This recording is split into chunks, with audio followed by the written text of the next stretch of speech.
Well, I'm Verna Kirkness, and I'm a Cree from Manitoba. My home community, First Nation, is Fisher River. And I have been involved in education for a long time. Something occurred to me the other day when I realized that I started teaching 60 years ago. I think I said that before, but it just came to me because it was 1954 when I first entered the classroom. And it's interesting that very recently I came across two people that I had taught that year. They were grade 1 students, and they're in their 60s now, with their grandparents and all that, and we all got together and had a nice time. So I guess in spite of knowing very little when you're 18 years of age and out teaching, it had an impact. These were Métis students. So I taught for a number of years, and then I was a principal, and I was also a counselor with Indian Affairs in the city of Winnipeg. Then I went to work, I think, from there where did I go from there? Frontier School Division. I was a supervisor of schools there. I had 200 teachers to supervise, all by myself, in 200 school days in a year. Of course, needless to say, I didn't get around to seeing everybody, but that was interesting. The year after that, 2 more people were added to the staff and made it more manageable. I did work in curriculum with the ministry, in Winnipeg Department of Education. And then I worked for Aboriginal organizations. First, the Manitoba Indian Brotherhood, when we were putting out our position paper, Wabung, in response to the 1969 White Paper. So I was responsible for writing the education section of Wabung, which in Ojibwe means our tomorrows.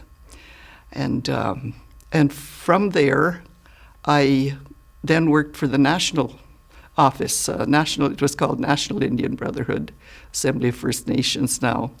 So I was the education director for that place, and this is when we also wrote the Indian Control of Indian Education, the policy paper that was out in '72. I had a year up in Parliament Hill as well, working for a member of Parliament. That was a very good experience. I enjoyed that, getting to know what happens on the Hill. And then I freelanced for quite a while, and then came here to UBC, to NITEP in 1981. And from there, I worked in various capacities at the University of British Columbia here. Yeah.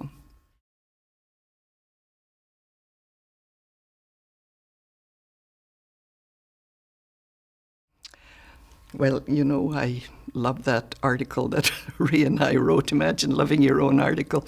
Well, anyway, the 4 R's, they really are the guiding principles anywhere from grade 1 to, adult education, to everywhere, because that's what we're looking for.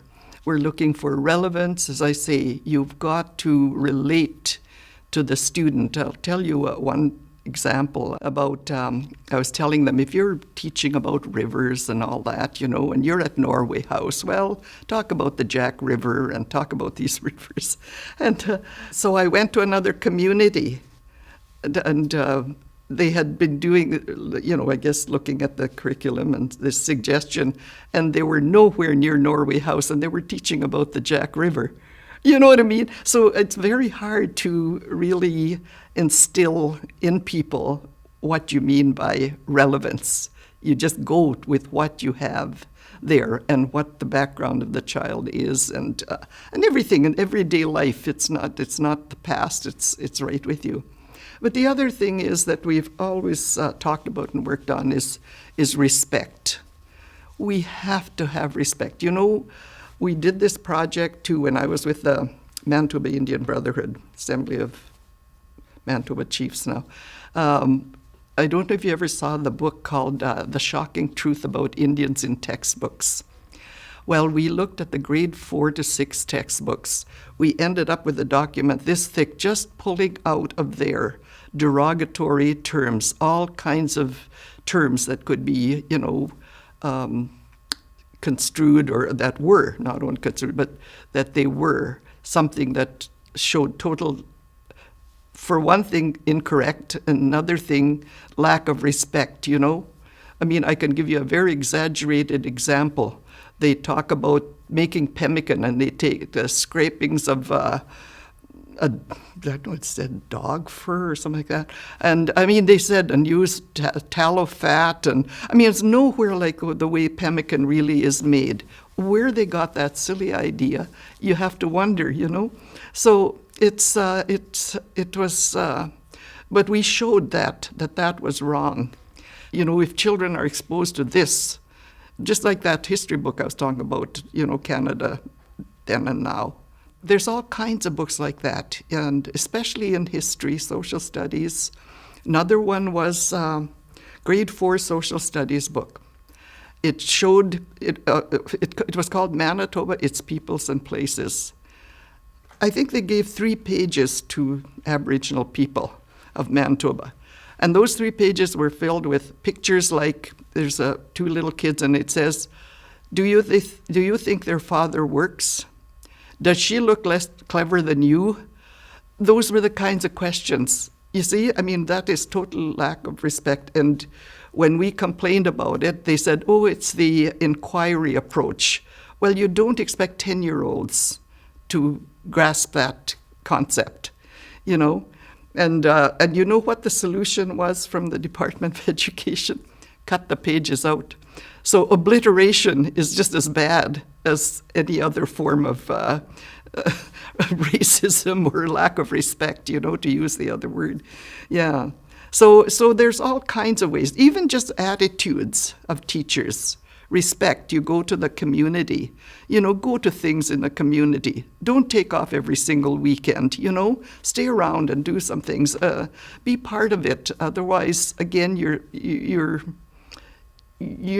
showing disrespect by just leaving every day.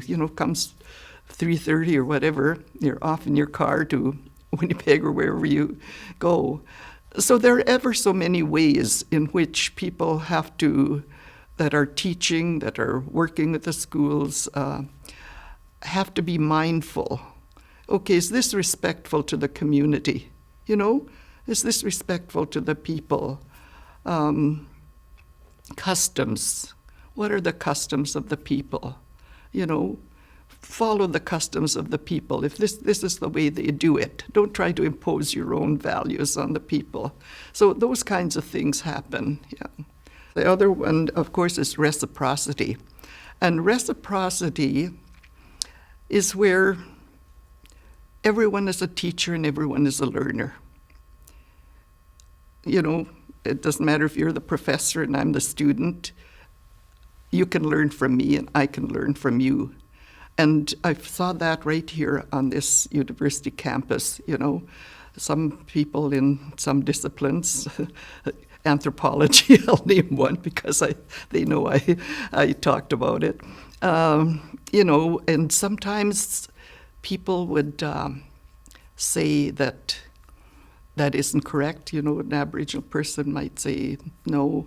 And sometimes the professor's insistent, that is the way, instead of exploring it together. Like, okay, we're not saying you're right and I'm wrong, but okay, let's look at this question, what is it? And there was even an instance right here on campus where one of these people in that department dressed up as a shaman, just put a thing, and said, okay, I'm a shaman, you can ask me any questions you want. And that student came out of that class and came over to the hut, where the NITEP hut, and was very sad, crying, very upset, with that happening. And I think she was the only Aboriginal person in that class, but it really hit her, you know? So people can be insensitive like that. I mean, that's an extreme there. But there are ways we have to, that would have been a good example too, if he had noted that she was upset or something, like, let's explore this, let's look, you know, that's the way things have to work.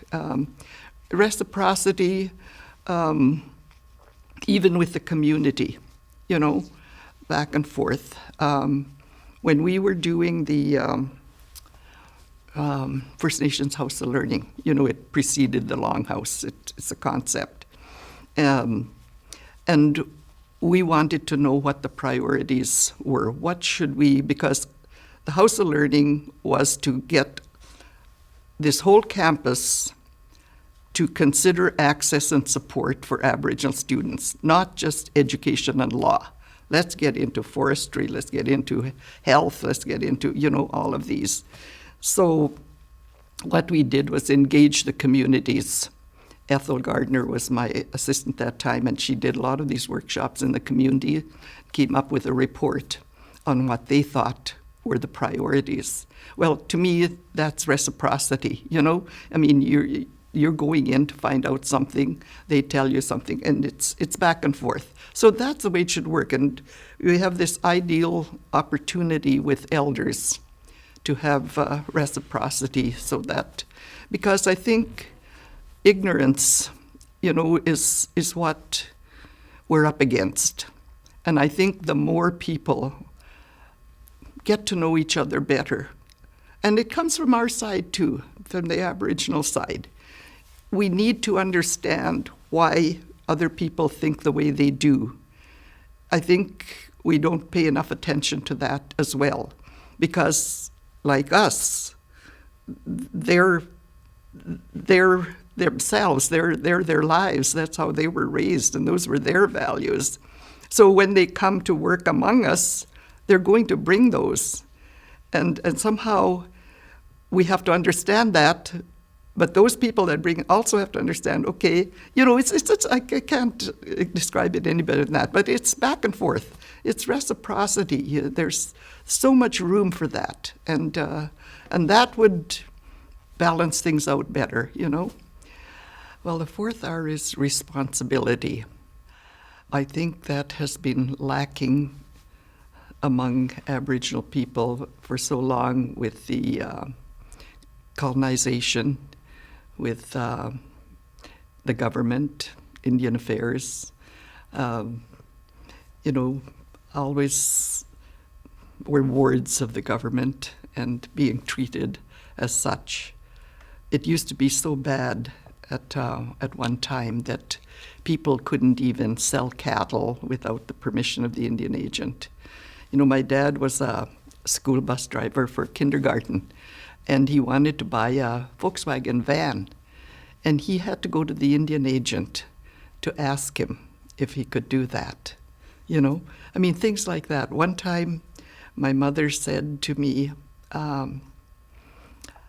she said, oh yeah, there were people here looking over the house. I said, who were they? She said, Indian affairs, I guess. You know, I mean, that just shows you right there too, you know, how people got to just believe that, like, you know, we're under the control of Indian affairs for everything. So it's been our ongoing battle to take responsibility for our own lives, to do things our way, ourselves, and as you know, that's ongoing. I mean, so are all the 4 R's. But this, you know, to say the university here, I think it is so important for the Aboriginal people to have a say in what happens here. I'm so pleased that, having been in touch with Musqueam when we built the Longhouse, that's really where it started. That Musqueam, you know, and the traditional territory of the Musqueam people is respected, and talked about. In fact, it's all over the country now that people do that recognize the traditional territories, you know. I think that's, in a sense, that gives back something to the Musqueam, you know, and they do have a say in what's going on. But responsibility, giving the community, in this case, I'd say for a university like this, or any school, even if you're talking about school, the community has to have a say.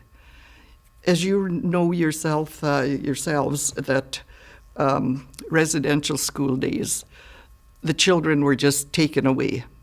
Parents were never asked, you know, they just took them away. And so that is wrong. So now, you know, we want to have a say in our children's education, our people's education, right up to adult education. So we have to work on that, and we have to try to take it back. In fact, a recent thing in education that you know of, the First Nations Education Act, that was, you know, with a lot of money attached to it, but it was rejected because of the responsibility of the control part. It was felt by a number of people that there was still too much paternalism in there, too much that the minister was responsible for, and it wasn't really Aboriginal control of Aboriginal ed. So these are the kinds of things that we've been struggling for, you know. So to me, responsibility is that opportunity to make decisions for ourselves and our people, you know. And I think with all the land claims going on, the treaties, the court cases, the residential school, truth and reconciliation, you name it, you know. And recent Chilcotin case here that was successful and is going to have an impact across our country, you know, I know why this is. You know, the force is so big, so much greater than when I was starting out as a teacher. You know, look at all the educated Aboriginal people we have with a commitment to advancing our own people, to helping our own people. I love that. I mean, that's where we are right now. That's what we have to do, whether we're working in a university, wherever we are, you know, that's where we are with that.